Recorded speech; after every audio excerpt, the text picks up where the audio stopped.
आइए बढ़ते हैं सबक काहिली के तीसरे नसर पारे की तरफ। तीसरे नसर पारे का आगाज़ होता है, ये सच है कि लोग पढ़ते हैं, और इसका अख्ताम होता है, उनको बेकार न छोड़ें। तो ये पैराग्राफ आपके सामने आ गया, आप किताब से देख सकते हैं। आइए बढ़ते हैं इसके हवाला मतन की तरफ। हवाला मतन में उसी तरह सबक का नाम, काहिली, मुसन्निफ़ का नाम सर सैयद अहमद ख़ान आप लिख देंगे। अब बारी आती है सियाक़ो सबाक़ की, तो देखते हैं कि सियाक़ो सबाक़ में आपने क्या लिखना है। आप सियाक़ो सबाक़ में ये लिखेंगे कि इस नसर पारे से पहले सर सैयद अहमद ख़ान कौम के अफराद को हर तरह की काहिली से दूर रहने की नसीहत करते हैं।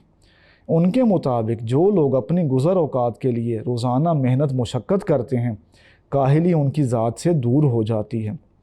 इसके उलट जिन लोगों को बैठे बिठाए खाने पीने को मिल जाता है, वो सुस्त और काहिल हो जाते हैं।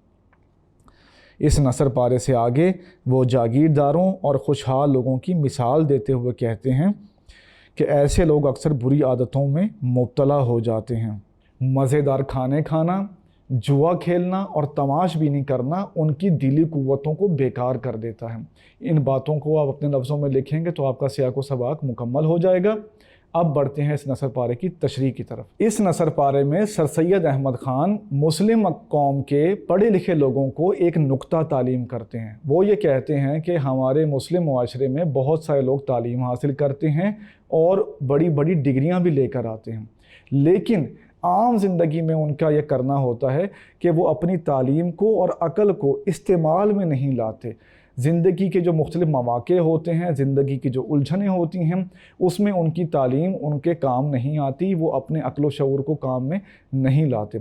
सर सैयद का ये कहना है कि इंसान की मिसाल भी दूसरे जानवरों की तरह है।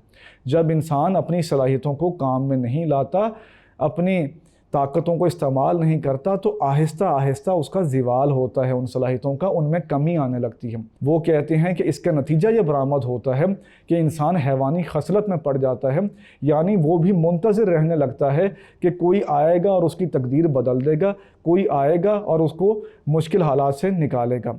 जैसे एक शेर हमें याद आ गया कि मुमकिन है कोई शख्स बचा ले मुझे आकर, मुमकिन है कोई शख्स बचा ले मुझे आकर, हालात की दलदल से निकाले मुझे आकर। तो उस शख्स की जो है हालत इस शेर की मानंद हो जाती है कि वो मुंतज़िर रहने लगता है। सर सैयद ने इस बात को बुरा करार दिया है और उन्होंने कहा है कि पढ़े लिखे लोगों को चाहिए कि ज़िंदगी के तमाम मामलात में अपनी तालीम और अक़ल को इस्तेमाल में लाएं। इन बातों को आप अपने लफ्ज़ों में लिखेंगे तो आपकी नसर पारे की तशरीह मुकम्मल हो जाएगी। आइए बढ़ते हैं चौथे नसर पारे की तरफ।